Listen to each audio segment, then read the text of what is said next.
Elon Musk has several times complained of what he refers to as production hell, something the rest of the world just calls manufacturing. Tesla Motors has enjoyed an almost baffling brand loyalty from the onset. Baffling because its production processes involve a whole lot of work.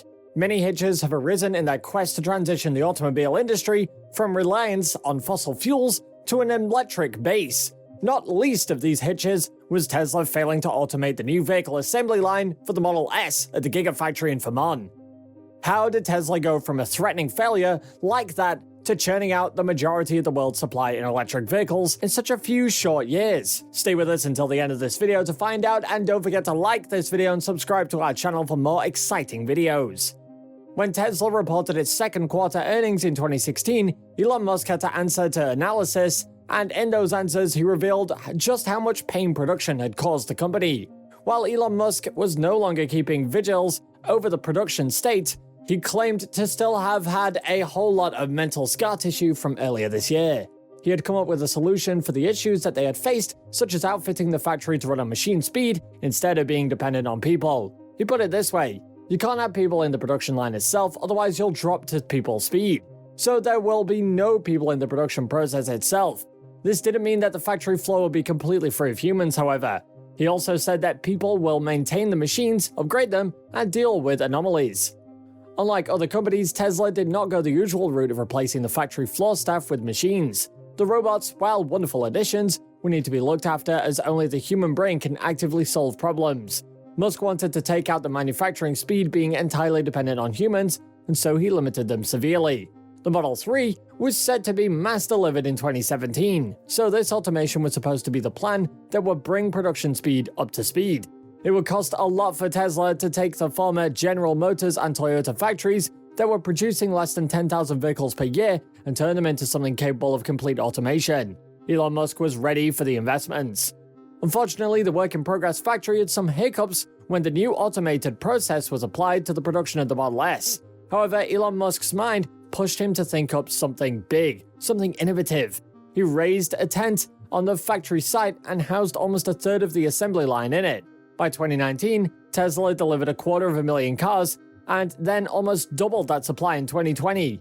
This delivery rate was a sure sign of Tesla's growth. They had come a long way from being the butt of many harsh criticisms. At maximum capacity, the Gigafactory in Fremont can now manufacture as many as 5,000 vehicles a week.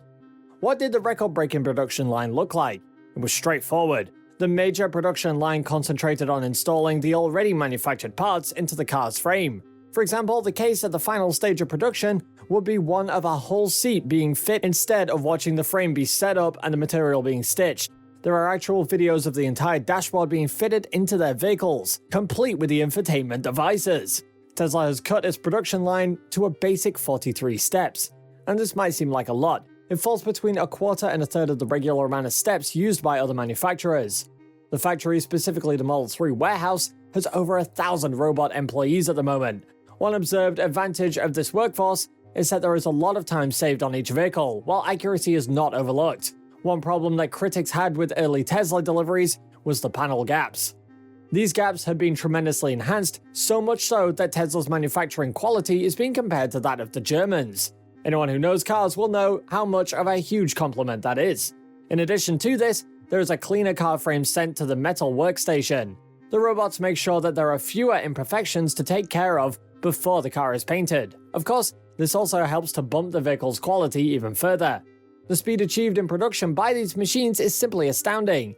It only takes the automated machinery 90 minutes to move the car from its bare shell form to a deliverable vehicle. At that time, a production line spanning about 1,000 feet, and we can already see a few reasons for Tesla's boom in supply. Musk's goal for its manufacturing process is to be able to deliver about 1 million cars per year. After seeing a 36% increase from 2019's numbers in the abnormal year that was 2020, this has a high possibility of being Tesla's reality this year. The best way to get this mission to take shape is with the establishment of Tesla's various factories around the world. A global spread of manufacturing would do so much more than depending on the capacities of a tent in California, no matter how capable its robots are. Reports have suggested that there may just be a gigafactory in every continent that has people across the world working. That might not take too long to manifest. In less than a year, Tesla turned an empty plot in Shanghai, China into an operational gigafactory. The related factory in Berlin might eclipse that one, with it expected to be pumping out Model 3s and others this year. These new facilities, commencing with the company's Nevada Gigafactory and then extending to the much more efficient plant in Shanghai, with new factories slated for Berlin and Austin, Texas, are going to be decked out from the onset for what we might call the Tesla production system. The automation system set up in Fremont will no longer be one of a kind. Roughly, the output studies suggest that each new factory could assemble 250,000 vehicles a year, which could very well give Tesla its production goal of more than 1 million units. While that might not be a lot in the grand scheme of automobile delivery, especially when compared to 8 million vehicles GM made and sold in the last year, it would still be a feat for a company that is not as diversified as some of the other legends in the game. It has remained directed on battery power, and it keeps dominating a global EV market that just barely began growing. Its competitors in the EV market are lagging far behind. Tesla's production ways are unconventional, to say the least. The relatively young company refuses to structure its ideas after the automobile giants have. Outsourcing stages of vehicle production is nothing new or shameful in the industry, but Tesla does not subscribe to it. Something as intricate as stamping, which is bending the vehicle's metal panels into shape, is done in-house. Tesla plans to cut down costs everywhere possible, and the company does love manufacturing, so it's not a burden. Musk often talks about how we, Tesla, bring a massive amount of effort into manufacturing engineering, the machine that makes the machine. He's begun talking about the machine that makes the machine since the early days of the Model 3's production. "We're getting way better at making cars," he said in an interview. You can see that in Shanghai. You'll be able to see that even more with Berlin. And we're really changing the design of the Model 3 in order to make it more manufacturable. "We love manufacturing," he added. "It's awesome. And I really think more smart people should be working on manufacturing. Automated manufacturing is not a complete walk in the park. Some machine errors have to be corrected by totally redoing a step in production. There are errors caught by a human after a machine has moved the car to the next station." Initially, the final assembly area saw the company using robotic arms to put in Model 3 seats. Unfortunately, the robot in charge was sluggish and unstable in attaching the necessary bolts to secure the seats. Connecting the wiring that provides the seats with power was also an issue. However, the company officials said that workstation was altered so that the robot moves the seats into place and workers deal with bolts and the fitting of fragile electronic connectors. Lars Morave, the company's director of chassis development, related another story of near-machine failure. The New York Times reported this story of how, for months, Tesla engineers struggled to get a robot to guide a bolt through a hole accurately to secure a part of the rear brake. They found a maddeningly simple solution. Instead of using a bolt with a flat tip on a threaded end, engineers switched to a bolt with a tapered point, known as a lead-in, that can be guided through the hole even if the robot is a millimeter off dead center. Tesla did a lot of experimentation to get its production process right, and they still have a ways to go. The entire process is based a lot on artificial intelligence and machine learning, which eases the correction of errors and makes room for steady development.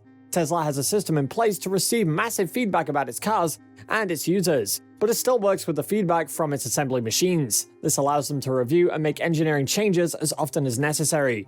Tesla's growth in production would definitely include advances in computer vision, how a computer sees and reacts to its environment. The production line would come to depend heavily on this vision.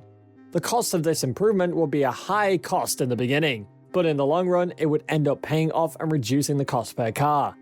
The autonomous machines are not just successful in Musk's reports. There have been several videos and tours taken in the Gigafactory. Some even report that if all goes right, and the right modifications are made, the factories could double their current weekly output. 10,000 cars a week from each factory is nothing to scoff at. Musk truly is to set his company as the standard, not just in electric vehicle specifications, but also in the manufacturing process. He spent the years of Tesla's obscurity learning to perfect this system that will soon enough be copied by other companies. With all this progress Tesla has made, the idea that people would wait months to receive their vehicles makes more sense. True production takes about 3 to 5 days, but most of the delays are in shipping and in the backlog of the orders. It makes one start to wonder if companies can start to truly take the world to a purely electric vehicle reality. What do you think? Share your thoughts in the comment section down below. Thank you for watching one of our videos. While you're here, go ahead and click on one of these 2 videos on your screen. See you there.